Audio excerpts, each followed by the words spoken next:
you for tuning in with Chlorine King. Make sure you hit that subscribe button and the bell icon so you don't miss anything.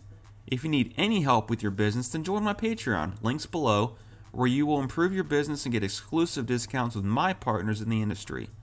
Check out the sponsors for this video. Scammer will revolutionize the efficiency of your business and communication for your clients all in one modern and easy to use app. With everything you need to run your pool business with software that rocks, click the link below to learn more. Riptide Pool Vacuum Systems will allow you to service more pools per day and feel more refreshed at the end of it. With the blow-off proof bags, the most powerful vac head, awesome transport rack, and so much more, check out the link below. Now, let's get to the video. What's up, everybody? Chlorine King here. Thanks for tuning in front of the video. I'm really hoping this one reaches out to the masses and answers a question that I see all the time via Facebook posts, Instagram messages, personal messages to me, and so on. And it quite honestly drives me nuts. Even reading the answers in the responses, there's not really good advice out there, you know. And the thing that drives me nuts about it is it tells me it's someone who doesn't have basic business sense. And I don't mean that in an insulting way or, you know, I'm better than that person or any way you guys can infer it. What I mean by it is it's someone who needs some business mentoring that would help them start their business off or recover their business in the right way to where they're actually profitable. And the question is, what do I charge for my pool service? Now, I did a video a couple years back with some very basic piece of advice to help get you guys in the right direction, but it didn't really, from the standpoint of making sure that you're 100% profitable versus just seeing what's going on in the area, this video is going to help solidify that to where you guys can unequivocally say, I'm making money for sure, there's no way I'm not. So that way when you're taking on pools, you know you're going to be profiting. One of the dumbest pieces of advice I ever received was at distribution. I was filling up my chemicals and I had a guy talking next to me when you know, when we're filling up chlorine, and he in so many words basically said, you want to break even during the summertime and then make all your money in the wintertime. And to me, that is the dumbest thing ever. I mean, you want to make money all year round as a business. What's the point of breaking even? To be a public, you know, doing public service like that, I mean, that doesn't make any sense to me. As a business, you want to be making money. And so the wrong question that you guys are asking is, what should I charge for pool service? And here's why. There's so many different variables as far as what a company comes to as far as their pricing goes, if they're doing their research and their calculations properly. People buy chemicals at different rates, equipment at different rates, they pay their technicians different rates, they may or may not have auto loans, they may or may not have office space. You see where I'm going with this? There's so many different variables. So to ask on an online forum and get answers from people all over the country, which rates vary wildly between the north and the south. North has a half a pool season, so they have to make all their money in the summertime because they don't have a wintertime because the pools are closed. So you can't take, I mean, I've seen answers from $80 a month to $60, $70 a visit plus chemicals. So someone who's trying to figure out their pricing, that's not doing them any good at all. In fact, probably confusing them anymore. So that's the wrong question to be asking. The right question to be asking is, what's my break-even point? Well, Eric, what's a break-even point?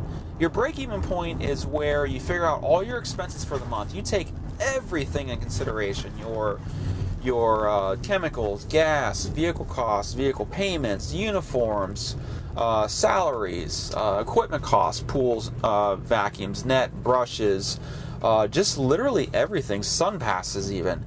And you factor all that up. And then you divide that amongst your pool count, and that's going to give you a break-even number. So you know that if you go out to a pool and bid less than X amount of dollars, whatever your break-even number is, you're not making any money. In fact, you're losing.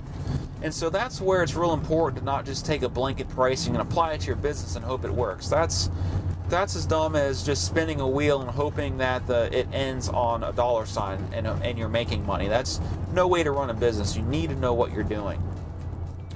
So again, I like to be on the conservative sides of things, so if I encounter, I gotta throw extra shock in 1 week, or, I need to pay my guys extra for cleaning a filter, or whatever the case may be, I like my break-even point to be conservative.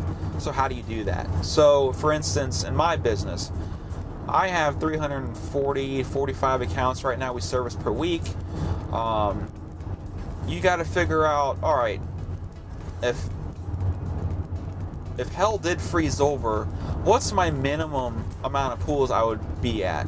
And so for me, I like to factor it in at 200 instead of 345. Why do we want to do that? Because the number we get closer to zero, the larger our break-even point is going to be. So in other words, say, just for arbitrary reasons, your expenses are $10,000 a month. If you divide $10,000 into 340, or by 340, your number's going to be much smaller than if you divided it by 200. So that's how you create that buffer for your break-even point. So for instance, back before COVID, my conservative break-even point was $92 a pool. That factor in literally everything: my employees' salaries, the gas rates, just literally every expense the company endures, that was factored into that number. So I knew I had to go out there and charge a minimum of $92 a pool to just break even, cover my expenses.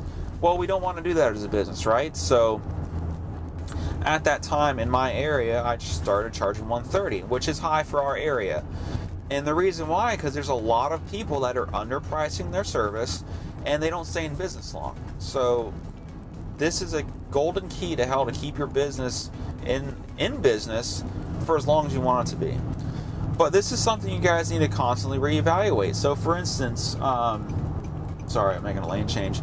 That was pre-COVID. Now, post-COVID, or still in COVID, or whatever the hell the government decides to tell us for the day, everything's gone up in pricing, right? The costs of gas, vehicle costs, vehicle maintenance, insurances, chemical costs mostly have all gone through the roof. And so we need to reevaluate that. And you need to do that. I would recommend quarterly, because that way you'll find if you do it at the beginning of the year, you'll be spot on with your margin quarterly. I'm sorry, for the first quarter. And then towards the last quarter, after stuff's risen throughout the year, your margin's not going to be the same. So you need to constantly reevaluate and reassess and bid properly in order to keep your margin in place and to make sure your guys are profitable all year round. So please stop asking the question, what should I charge for monthly service? You guys really need to do the math and figure out your break-even point. And I promise you, if you do that, you're going to bid wiser, you're going to be more profitable, you're going to be able to grow and absorb growth, and even absorb positions that aren't money-making. So like, I just hired an office administrator. She's been an immense help to me, taking a lot of stress off my plate. But at the end of the day, she's not out in the field installing pumps or cleaning pools and making the company money per se. But she's creating a lot less stress to me, which is totally worth it. I'm not downplaying that. But you'll be able to absorb positions like that and make your business more polished. And again, that will just make your business better. But the very first thing you guys have to do is figure out what your break-even point is. And it's always going to change as your business grows as well.